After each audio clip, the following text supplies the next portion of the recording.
สมัยก่อนมีหญิงสาวลาวจากนครเวียงจันทน์คนหนึ่งชื่อว่าเจ้าจอมแว่นหรือเจ้านางคำแวนเป็นลูกสาวของคุณนางในเวียงจันทน์และถือเป็นหญิงสาวลาวคนทำอิฐที่ได้เข้าไปใช้ชีวิตอยู่ในราชสำนักสยามจนกลายเป็นบุคคลที่สำคัญคนหนึ่งในสมัยรัชกาลที่หนึ่งเรื่องราวของเจ้าคำแว่นเริ่มขึ้นในปีพ.ศ. 2321ตอนที่สมเด็จเจ้าพระยาพระมหากษัตริย์ศึกซึ่งต่อมาคือพระบาทสมเด็จพระพุทธยอดฟ้าจุฬาโลกมหาราชได้ยกกองทัพไปตีนครเวียงจันทน์หลังจากกองทัพสยามได้รับชัยชนะได้อัญเชิญเอาพระแก้วมรกตและพระบางกลับไปยังกรุงธนบุรีเพื่อถวายสมเด็จพระเจ้าตากสินพร้อมกับนำเสื้อพระวงศ์ขุนนางและผู้คนจำนวนหนึ่งกลับไปด้วยซึ่งในนั้นคือ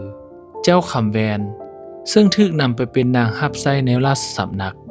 เมื่อสมเด็จเจ้าพระยาพระมหากษัตริย์ศึกขึ้นครองราชย์เป็นรัชกาลที่หนึ่งเจ้าจอมแวนก็ได้รับความไว้วางใจและความโปรดปรานจากพระองค์หลายจนได้รับการแต่งตั้งเป็นสนมเอกและมีหน้าที่รับใช้อยู่ใกล้ชิดกษัตริย์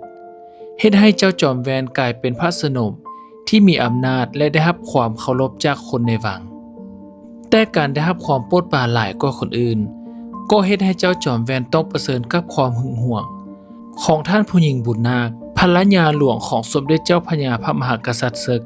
ซึ่งต่อมาก็ได้รับการสถาปนาเป็นสมเด็จพระอมรินทรามาสโดยมีบันทึกเล่าว่าท่านผู้หญิงนาคหึงหวงเจ้าจอมแวนอย่างหนักถึงกับเคยใช้ไม้ค้อนไปลัดตีอยู่ในมุมมืดเจ้าจอมแวนจึงแล่นเข้าไปขอความช่วยเหลือจากสมเด็จเจ้าพระยาเมื่อเป็นเช่นนั้นสมเด็จเจ้าพระยาก็โกรธกิ้วเป็นที่สุดคว้าเอาดาบออกมาหวังจะทำให้ท่านผู้หญิงจนท่านผู้หญิงต้องรีบแล่นเข้าไปในห้องและปิดประตูส่วนสมเด็จเจ้าพระยาก็ใช้ดาบฟันประตูด้วยความโกรธแค้นเหตุการณ์ครั้งนี้ถือเป็นเรื่องที่เล่าขานต่อกันมาในราชสำนักและเชื่อกันว่าเป็นครั้งสุดท้ายที่ท่านผู้หญิงนาคแสดงความหึงหวงต่อเจ้าจอมแวนอย่างหุนแหงถึงว่าเจ้าจอมแวนจะบ่ได้มีชื่อเสียงเรื่องความงามแต่สิ่งที่รัชกาลที่หนึ่งโปรดปรานนางคือความซื่อสัตย์และความเฉลียวฉลาดความกล้าเว้ากล้าเจรจาในสิ่งที่ถูกต้องเจ้าจอมแวนกล้าออกความคิดเห็นต่อพระมหากษัตริย์ถึงแม้ว่าเป็นสิ่งที่บ่มีไผกล้าเว้าหากเห็นว่าสิ่งใดบ่เหมาะสมนางก็จะเว้าด้วยเหตุผลและความจริงใจเฮ็ดให้รัชกาลที่หนึ่งเชื่อถือและรับฟังความคิดเห็นของนางอยู่เสมอ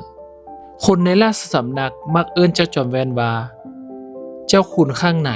เพราะเป็นผู้ดูแลระเบียบภายในวังอย่างเข้มงวดส่วนพระราชโอรสและพระราชธิดาหลายพระองค์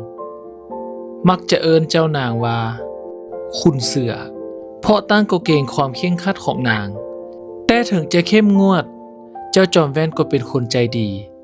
หากพระราชโอรสหรือพระราชธิดาพระองค์ใดมีปัญหา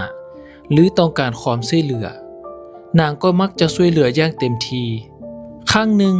สมเด็จพระเจ้าลูกยาเธอเจ้าฟ้ากรมหลวงอิสระสุนทรซึ่งต่อมาก็คือรัชกาลที่สองได้มีความฮักกับเจ้าฟ้าหญิงบุญรอดแต่ทั้งสองพระองค์บ่กล้าบอกเรื่องนี้กับรัชกาลที่หนึ่งเพราะเกรงว่าจะบ่เห็นดีน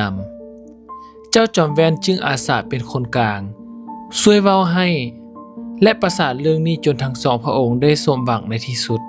อีกเหตุการณ์หนึ่งที่แสดงให้เห็นถึงความกล้าหาญของเจ้าจอมแวนก็คือเมื่อรัชกาลที่หนึ่งโปรดให้สร้างพระโกฐทองใหญ่ขึ้นสำหรับพระศพของพระเศรษฐภักคินีและให้นำพระโกฐทองมาทอดพระเนตรบ่มีผู้ใดกล้าเว้าหรือกล้าติอันใดแต่เจ้าจอมแวนกลับทูลว่าการนำพระโกฐมาทอดพระเนตรล่วงหน้าอาจจะบ่เป็นเรื่องมงคลเพราะเมื่อเห็นแล้วก็อาจจะเฮ็ดให้เกิดความโศกเศร้าและร้องไห้ก่อนเวลารัชกาลที่หนึ่งก็บ่ได้กิ้วแต่รับฟังเหตุผลของนางด้วยความเข้าใจ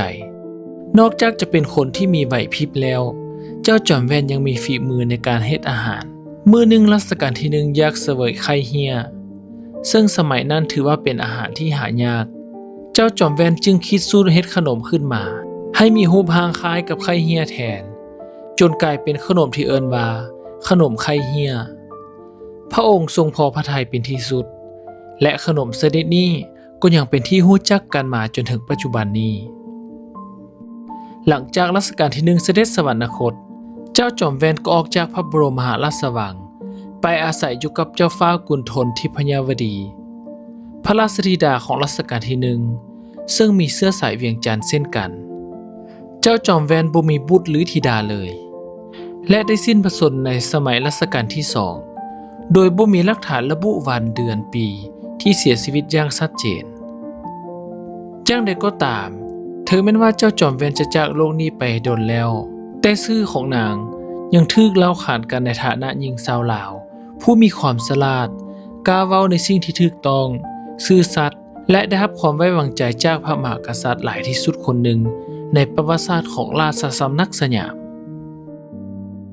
ถ้าท่านผู้ชมมักคลิปของเราก็อย่าลืมกดปุ่มติดตามและกดกระดิ่งด้านข้างเพื่อเป็นกำลังใจให้กับช่องของเราและเพื่อจะบ่ได้พลาดเรื่องราวดีๆแบบนี้ในคลิปต่อไป